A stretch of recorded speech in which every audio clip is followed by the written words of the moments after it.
At LaveLab, we've just tested the Mammotion Yuka Mini, and in this video, we'll give you our honest opinion. If you're interested in this product, we've included a link to the best price just below this video. This robot mower measures 52 by 41 by 28 centimeters and weighs 10 kilograms, making it fairly compact and lightweight. It is IPX6 certified, which means it is resistant to rain and water jets from a hose. Underneath its structure, there are two large drive wheels at the rear, two small omnidirectional wheels at the front, the cutting disc with its 5 blades, and the battery compartment. A special feature of this model is that the battery is removable, which is useful if it needs to be replaced in the future, in the event of a breakdown. On top, there is a stop button that allows you to stop the robot in an emergency if necessary. There are also 4 control buttons, the rain sensor, and the cutting height adjustment wheel. There is no PIN code to secure this robot, but there is a security key. If you remove it, the robot cannot be started. An extra key is included in the package in case you lose the first one. At the front, there is an AI camera that allows the robot to navigate the lawn and detect obstacles. The Yuka Mini comes with a charging station and power cable. However, the cable is only 5 meters long, which we find too short. 10 meters would have been better, as some competitors offer. If the power cable is too short for your garden layout, you will need to purchase an extension cord suitable for outdoor use. 4 stakes and a hex key are included to secure the charging station to the ground. A kit of 6 replacement blades is also provided. A quick start guide explains the steps to set up the robot. In total, it takes 15 minutes to install the station and 15 minutes to install the RTK beacon. The beacon connects to the station via a power cable, so it does not require batteries. The station is fairly compact.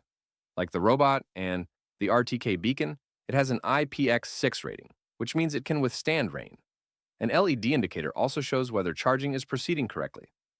In terms of maintenance, you just need to wipe the robot's sensors from time to time to keep them clean. A brush is included in the package for this purpose. In addition, it is recommended that you change the blades every 3 months. Finally, note that this model comes with a 3-year warranty and that all replacement parts are available on the Mammotion website, which is reassuring in terms of its durability. So much for the design, installation, and maintenance. Now, let's move on to the features. When you turn on the robot for the first time, you need to pair it with the Mammotion app. This process was easy for us, as was downloading the first update that was available for the robot's software. The Yuka Mini is a little unusual because, in addition to Wi-Fi and Bluetooth, it also has 4G as a connectivity option. Bluetooth is used for short-range interactions, such as manual control. Wi-Fi allows for complete management via the Mammotion app, but it must be available at least up to the station, not necessarily throughout your entire garden. 4G connectivity is provided via a built-in non-replaceable SIM card. It allows for full remote control, even without Wi-Fi, with features such as real-time GPS tracking, anti-theft protection, and live video access. A free trial period is included with the purchase of the robot, after which the service becomes a paid subscription. In short, the 4G option is useful if your Wi-Fi signal does not reach your garden, even with a Wi-Fi repeater. It can also be useful if you want to benefit from live tracking of the robot, even when it is out of Wi-Fi range. However, if your Wi-Fi reaches at least the robot's station, this option is not essential. To create the initial map, you need to manually guide the robot around your lawn. This is much more convenient than installing a perimeter cable, but it can still take a few minutes if you have a large area to cover. Once the initial mapping is complete, you can edit the map by defining restricted areas and paths, and merging or dividing areas. The robot can then be launched to mow either the entire lawn or a specific area if you have created multiple areas. You can also control it manually via the app, as if it were a remote-controlled car. It is possible to schedule mowing for certain days and times, and to define whether you want the robot to mow the entire area or only a specific area.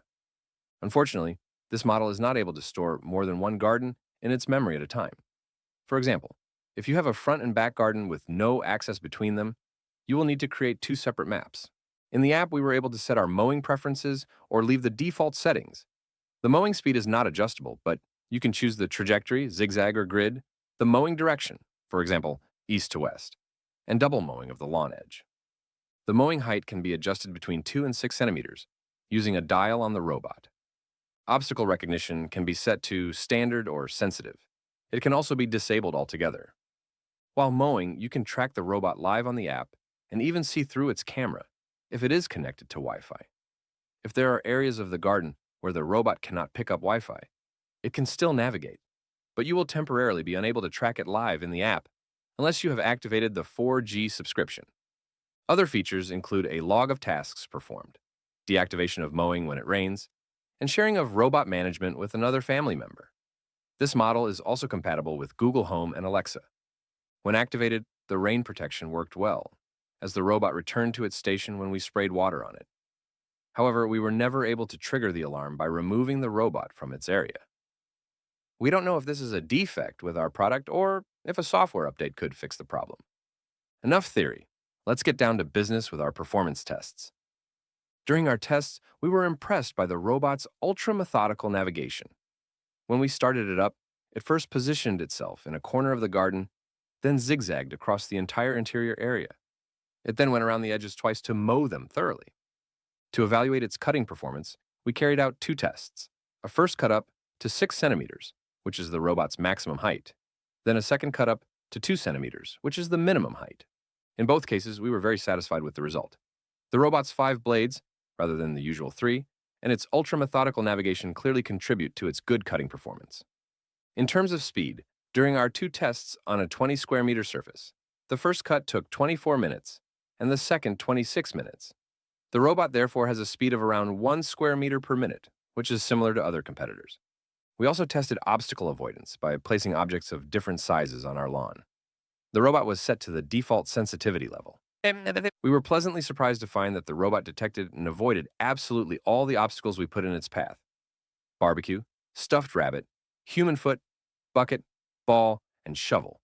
None of them were crushed. Next, we checked whether the device could actually climb slopes with a 45% incline or 24 degrees.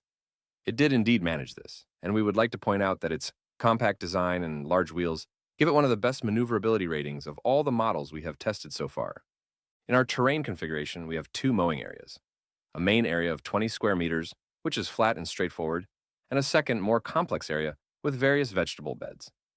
When testing this robot mower, we first created the first mowing area, and when we wanted to add the second area to the map, only part of this second area was manageable by the robot. The area at the back of the vegetable beds. In fact, the paths between our beds are too narrow for the robot to mow, as it needs the paths to be at least 1 meter wide. This is a problem we have had with all the other models we have tested so far. However, we managed to create the second zone at the back of the garden, where there are about 6 square meters of grass. When we did this, the app automatically told us that we needed to create a path between the 2 zones so that the robot could navigate from one to the other. Creating this path was easy, and the robot was able to use it to navigate from the main zone to the secondary zone in each of our subsequent tests, even though the path is narrow and has steep slopes. As for the areas between our vegetable beds, we were able to mow them by activating the robot's manual mode. It's not as convenient as if it could go there automatically, but it's better than nothing. Finally, in terms of performance, note that this robot is very quiet when it moves. Our sound level meter detected only 60 decibels at a distance of 1 meter, which is almost imperceptible. Finally, let's finish this test by evaluating the battery life. The Yuka Mini 600 has a 2,400 mAh battery, which allows it to cover up to 600 square meters of floor space, according to the manufacturer. It can run for 55 minutes straight before having to return to its station to recharge. If necessary, it can resume its task where it left off when it is fully charged again. But the full charging time is 90 minutes, which is quite long. During our tests, the robot lost about 25% of its battery after mowing 20 square meters. We therefore estimate that it can mow up to 80 square meters per charge. If your lawn is the maximum 600 square meters recommended by the brand, it will take all day from morning to evening to mow this area. In our opinion, the battery life may be sufficient to cover an area of up to 600 square meters. But if you have a larger garden than that, you should definitely opt for the Yuka Mini 700 or 800, which have superior battery capacities.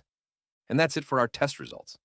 So, to sum it all up, the positive points of the Mammotion Yuka Mini are compact, lightweight, and rain-resistant. IPX6. Very good mowing quality thanks to its methodical navigation and 5 blades. Can be used without Wi-Fi thanks to the 4G subscription. Very good obstacle detection. Large wheels that are practical for slopes and hard-to-reach areas. As for the negative points, limited autonomy of around 80 square meters per charge. Alarm that did not work well for us. Long charging time of 90 minutes, 5-meter power cable too short, and that concludes our review. Thank you very much for watching. As a reminder, you will find the link to this product with its best price just below the video. And if you like honest reviews like this one, don't hesitate to subscribe to our channel